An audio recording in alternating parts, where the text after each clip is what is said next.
Iglesia Cristiana Nuevo Getsemaní de Antiguo Cuscatlán presenta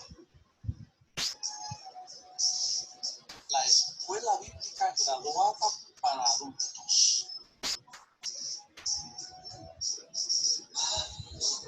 Un espacio para ir a las fuentes inagotables de las Sagradas Escrituras y beber de ellas para saciar la sed del alma y del espíritu y encontrar sabiduría para la vida presente.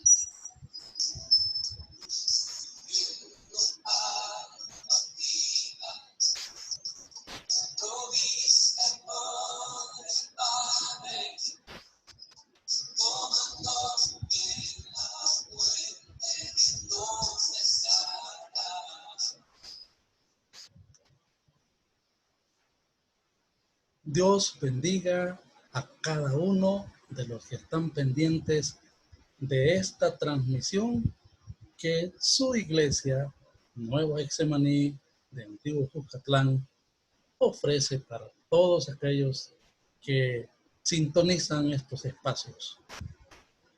Agradecemos el reporte de sintonía desde diferentes partes del Salvador, por supuesto de Estados Unidos, también de Europa. Nos han reportado que están pendientes de nuestros estudios en Italia, y alguno que otro nos ha escrito también desde el quinto continente, es decir, desde Australia u Oceanía. Pues qué alegría saber que usted se edifica estudiando junto con nosotros el mensaje de la palabra de Dios. Hoy nos ocuparemos del estudio de los últimos 3 capítulos del libro de Daniel. Estudiaremos Daniel capítulos 10, 11 y 12 y le llamaremos a esta parte de la escritura panorama profético del fin de los tiempos. O si quiere, digámoslo como lo dice Daniel, del tiempo del fin. Así que espero que usted tenga lista su Biblia en el capítulo 10 y también 11 y 12 de Daniel para que nos acompañe en la consideración de este espacio. Entonces, como siempre, queremos compartir con ustedes nuestra pantalla que va ilustrando el estudio que desarrollamos.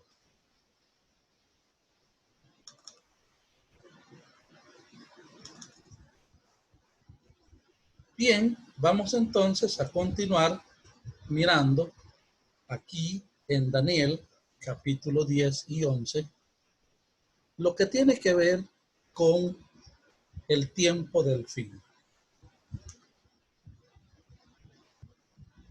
¿Qué es lo que encontramos en esta porción? Bueno, quiero recordarle que Daniel, capítulo 10 al 12, presenta la cuarta y última visión que recibió Daniel aproximadamente 2 años después de lo que sucedió en el capítulo 9, que es la profecía de las 70 semanas. Esta visión proporciona más detalles sobre una serie de conflictos entre los seleucidas y los ptolomeos que afectaría al pueblo judío, al igual que con las otras visiones de Daniel. Se puede ver algo de cumplimiento de las profecías en acontecimientos históricos, mientras que otros segmentos de las profecías se cumplirán en los últimos tiempos. Como el material a cubrir es bastante amplio, no vamos a darnos a la tarea de la lectura del texto bíblico, pero esperamos que usted lo haga de manera personal para corroborar lo que vamos a ir comentando. Comencemos por hacernos esta pregunta. ¿Quiénes son algunos personajes en la Biblia que se destacan por haber defendido valientemente su fe? ¿En qué radicó su valentía? Usted recordará que el libro de Daniel nos presenta, bueno, quizá 3 grandes conflictos de la fe que estos personajes nos señalan el camino para vencer en circunstancias como esas. La primera situación se da en el capítulo 1 cuando Daniel y sus 3 amigos deciden no contaminarse con la comida del rey.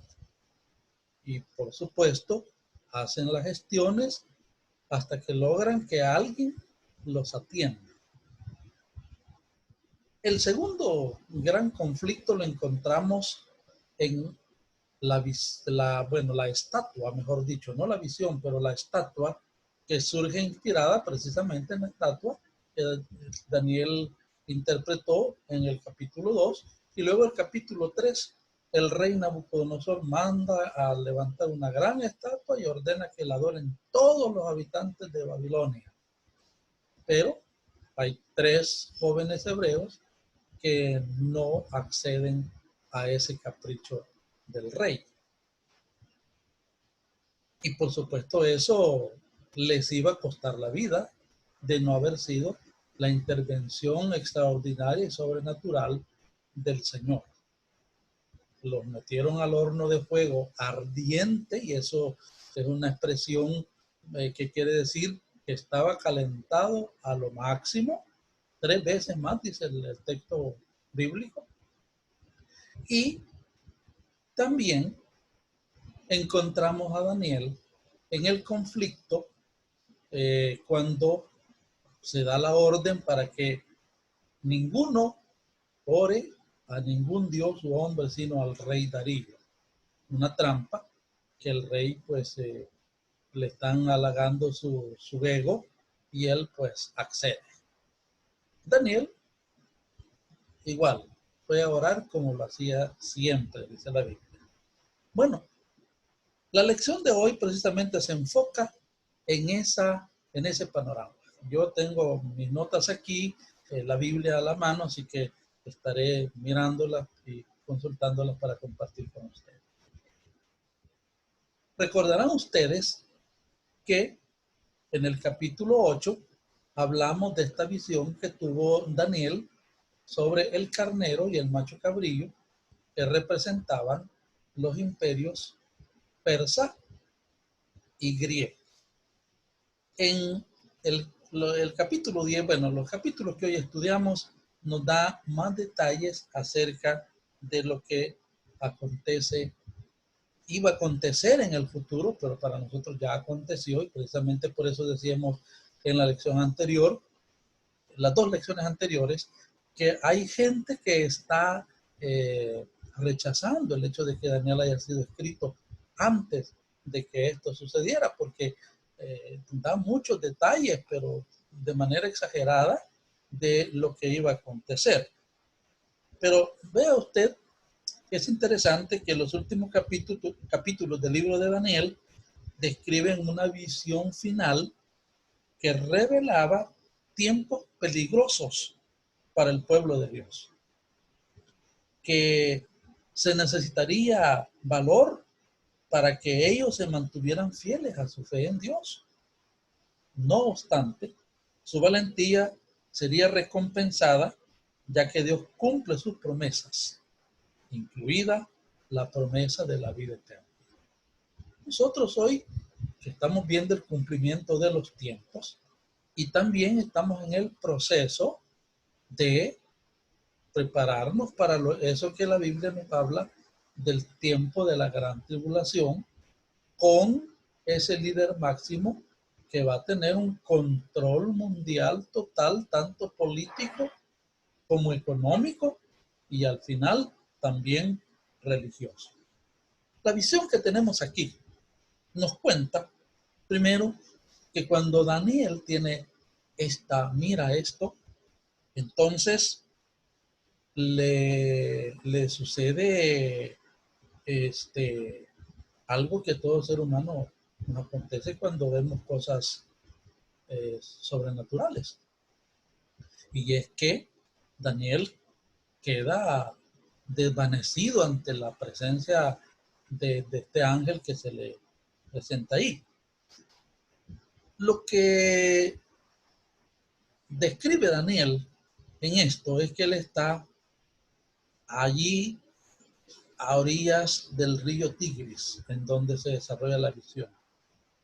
No nos olvidemos que el Tigris es un río importante en la región de Mesopotamia, que junto con el río Éufrates, pues forman el abastecimiento de agua, llamémosle, el abastecimiento fluvial de Mesopotamia. Pues bien, en la descripción que nos da Daniel del hombre que él mira, es claro que este hombre era más que un ser humano. Los versículos 4 al 9 del capítulo 10 dan una descripción de cómo era el hombre que él está viendo. Algunos dicen que el mensajero de nuevo pudo haber sido el ángel Gabriel, que se le presenta a Daniel para hablarle de lo que está aconteciendo y va a acontecer con la nación israelita.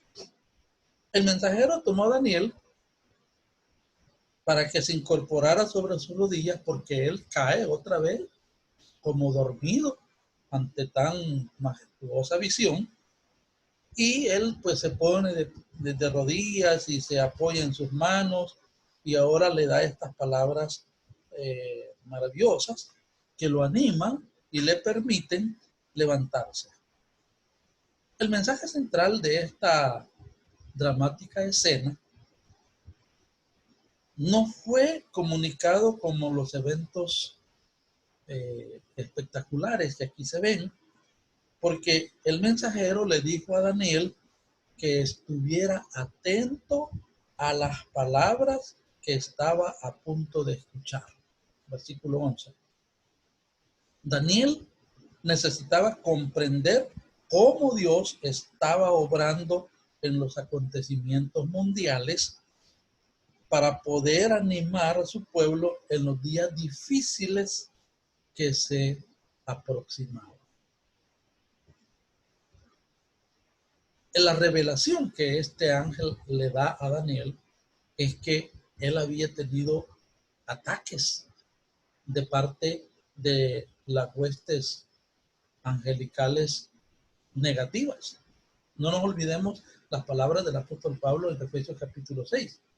No tenemos lucha contra sangre y carne, sino contra principados, contra potestades, contra los gobernadores de las tinieblas de este siglo, de este mundo. ¿Y dónde están? En las regiones celestes. Así que el mensajero le proporciona a Daniel los versículos 12 del capítulo 10 hasta 11:1, le proporciona a Daniel una información sobre la guerra espiritual que se está librando alrededor y que la oración, la intercesión de Daniel, pues ha servido para que haya victoria. Es que Dios había escuchado las oraciones de Daniel en las últimas 3 semanas que él ha estado ayunando, ha estado clamando, ha estado orando. Los versículos 12 y 13 probablemente describen las fuerzas demoníacas que operaban en el gobierno de Persia. Recuerde que le dice el ángel, le dice: el príncipe de Persia se me opuso. Ahora, recordemos que es precisamente en esta circunstancia en donde están los siervos de Dios, el pueblo judío exiliado. Ahora bien, la escritura enseña que hay una jerarquía demoníaca. No nos olvidemos de lo que mencionamos, pero también Efesios 1:21, 6:12 y Colosenses 2:15 nos hablan precisamente acerca de estas cosas. Ahora, en el libro de Daniel vemos que el arcángel Miguel se había unido a la batalla, lo que permitió que el mensajero que le está dando el mensaje a Daniel llegara un poco retrasado, pero que llegara y hablara con él. Ahora, el mensaje se refería al futuro del pueblo de Daniel, es decir, el pueblo judío. Se ve el versículo 14 y allí claramente tiene que ver con la nación israelita. Lo interesante del caso es que en el contexto del mensaje que Daniel está recibiendo respecto a la nación israelita, Dios también le está revelando a Daniel que en los acontecimientos mundiales, que en los imperios mundiales que están operando, en este caso el Medo-Persa, aquí Dios tiene el control y que, aunque las circunstancias tienen que ver aparentemente con estos imperios, sin embargo, Dios está en el control. Entonces el mensajero le dice a Daniel la razón por la cual él ha venido. Es para revelar lo que estaba escrito en las Escrituras, los versículos 20 y 21. Y después de entregar este mensaje, él regresaría a la batalla junto a Miguel, porque siguen luchando por el bien de los judíos. Anteriormente, el mensajero le había sido parte de la lucha que tenían Miguel y Gabriel, en este caso sí era él.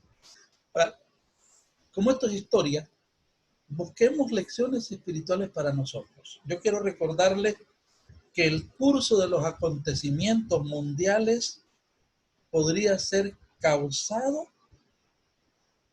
por influencias demoníacas y que incluso eso traiga desánimo al pueblo de Dios. Pero el mensaje del Señor en todas partes es, como dice en Apocalipsis 3:10, sé fiel hasta la muerte y yo te daré la corona de la vida. El que perseverare hasta el fin, dijo el Señor Jesús en San Mateo 24, este será salvo. ¿Por qué? Porque del capítulo 11 en adelante, del versículo 2 hasta el capítulo 12, 24, hay una información extraordinaria. A pesar de las fuerzas negativas, demoníacas y que operen en los hombres, a pesar de todo eso, el pueblo de Dios va a brillar en la oscuridad.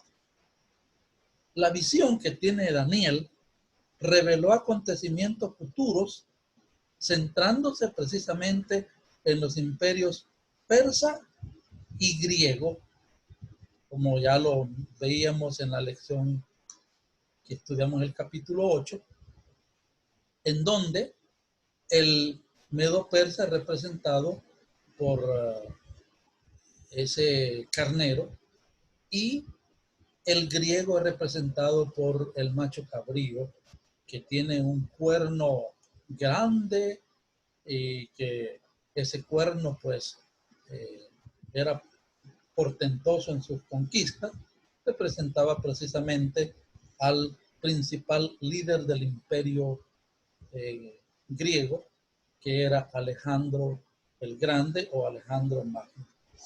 Ahora bien, según la declaración de esta visión, habría 3 reyes de Persia que llegarían al poder entre Ciro y Jerjes o Asuero, como se le conoce también en la historia y aparece inclusive allí en la Biblia. Ahora, cabe señalar que más de un rey se llamó Jerjes, fueron varios. Los asueros también fue un título que asumieron como los faraones en Egipto.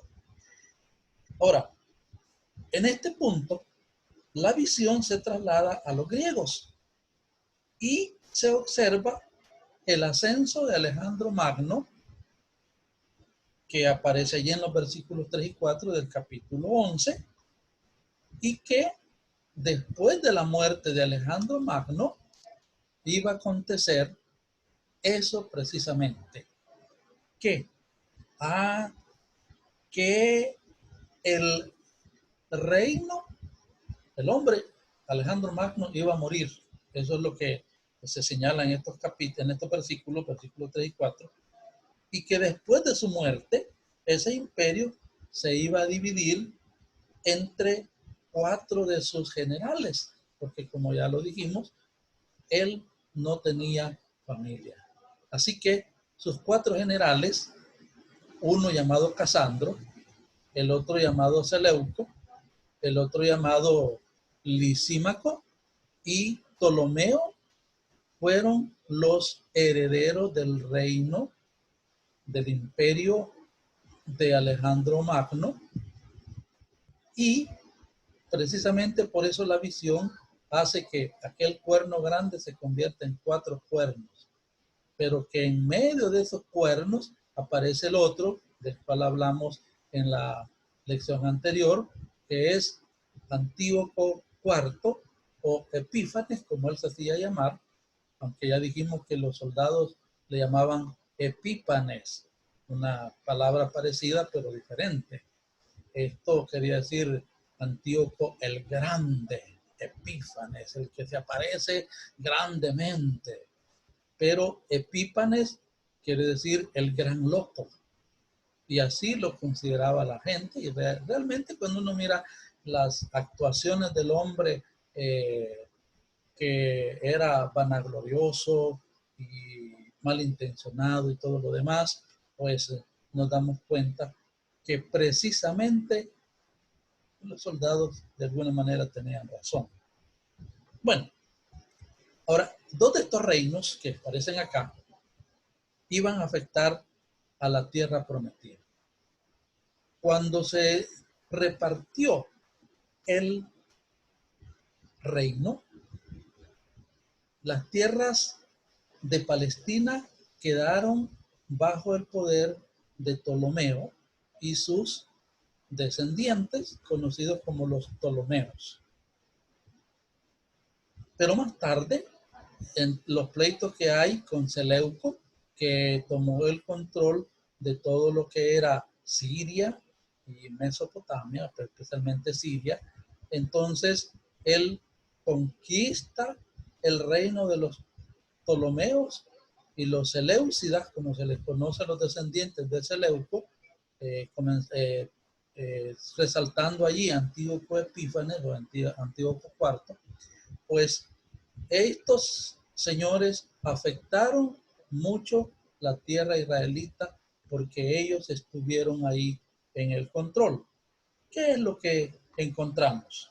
Bueno, comenzando en el versículo 21 del capítulo 11, la visión profética se centra en Antíoco IV, Antíoco Epífanes, en donde, tal como lo vimos en el estudio anterior, del capítulo 9, este señor se levantó contra los judíos y contra el culto judaico, hizo inclusive profanar el templo de los judíos, y de esa manera él se anticipa a cumplir lo que iba a suceder más adelante, allá por el año 70, y también de manera profética anticipa lo que va a suceder en la segunda mitad, o tal vez la primera, al final de la primera mitad de la gran tribulación con el anticristo.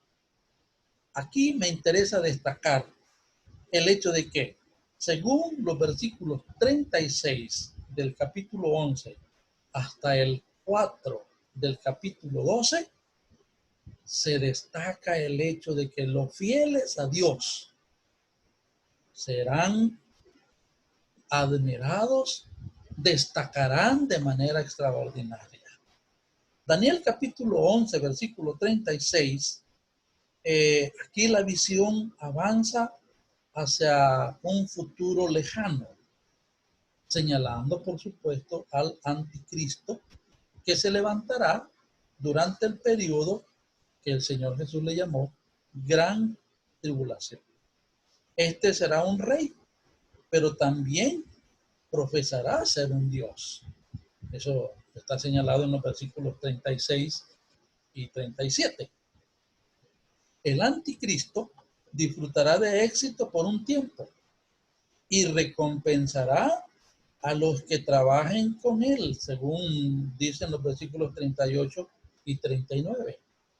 Ocupará la tierra santa, es decir, Israel, y dominará muchos otros países y ganará el control de sus recursos, según lo plantea los versículos 40 al 43. Quiero recordarle que también vimos en aquella ocasión una tabla profética en donde aparece cómo funcionará esto. Esto precisamente es el Imperio Romano, que fue representado en la visión de Daniel 2 como las piernas de hierro, y los reinos divididos de este tiempo y especialmente del tiempo del fin, representados por los pies de hierro mezclados con barro. En Daniel capítulo 7 se representa como los cuernos, en Daniel capítulo 8 de igual manera, y representa al imperio que surge, mejor dicho, a los reinos que surgen después del Imperio Romano, cuando el Imperio Romano en el 476 comenzó a decaer, derrotado por las invasiones de los conocidos como los bárbaros del sector norte de lo que eran los territorios del Imperio Romano. Y va a durar quién sabe hasta cuándo. Algunos pensamos que ya dentro de poco tiempo esto va a acontecer, porque lo que estamos viviendo hoy en el mundo es un ensayo. Esta es una demostración de cómo pues el anticristo puede controlar de manera exagerada. Imagínense ustedes, hoy alrededor de 5,000, algunos dicen que 7,000 millones de personas en el mundo estamos presos en nuestra propia casa. ¿Y quién ha ordenado esto? Ah, bueno, diríamos el gobierno de nuestro país, cierto. Pero este es un ensayo para lo que va a acontecer en aquellos días. Ya dentro de poco van a comenzar a hablar acerca de el poner un chip, y más tarde, cuando se instaure la religión mundial y el gobierno mundial promovido por el anticristo, pues vendrá lo que se llama la marca de la bestia.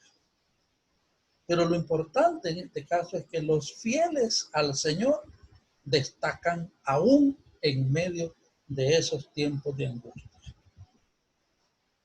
Según cuenta, por ejemplo, el versículo 44 del capítulo 11, los ejércitos del oriente y los del norte enfrentarán al anticristo en una serie de batallas, versículo 44.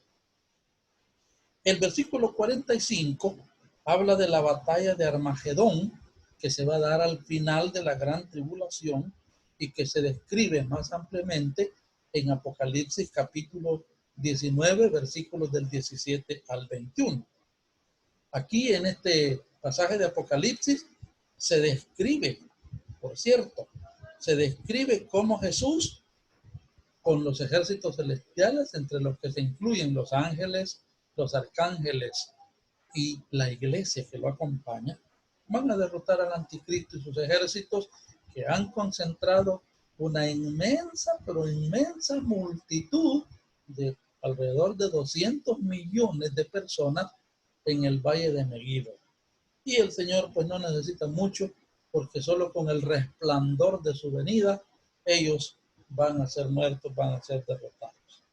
Daniel capítulo 12, versículo 1, relata cómo el arcángel Miguel defenderá al pueblo judío en estos momentos. Y eso usted también lo encuentra en Daniel capítulo 12, en donde el Señor, en el tiempo de la gran tribulación, también va a defender a su pueblo. Se señala aquí que la liberación llegará en este momento para todos aquellos cuyos nombres estén escritos en el libro, dice Daniel. Apocalipsis nos habla del libro de la vida. Probablemente el libro que menciona Daniel sea lo mismo que el libro de la vida, según también lo dice el Salmo 69, 28, y que se señala en Apocalipsis 21, 15. Ahora bien, los acontecimientos de los últimos tiempos incluyen la resurrección.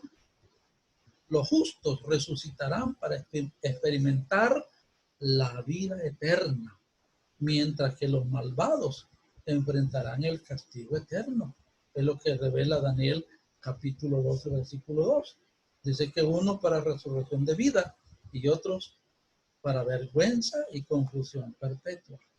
Se señala que los justos que forman parte de la primera resurrección, es decir, aquellos que resucitan cuando el Señor venga, y aquellos que además de eso mueran en el tiempo de la gran tribulación, estos serán vistos. Qué metáfora más interesante la que usa. Dice que los justos resplandecerán como el firmamento, pero los que enseñan la justicia a las multitudes, a las naciones, van a resplandecer como estrellas a perpetua eternidad. Eso es lo que dice el versículo 3 del capítulo 12. A Daniel se le dijo que sellara el libro, ya que trataba del tiempo del fin, versículo 4. Sin embargo, la comprensión de la visión vendrá, según las palabras del mensajero, en los últimos días, esos días que a usted y a mí nos está tocando vivir. ¿Qué nos dice esto?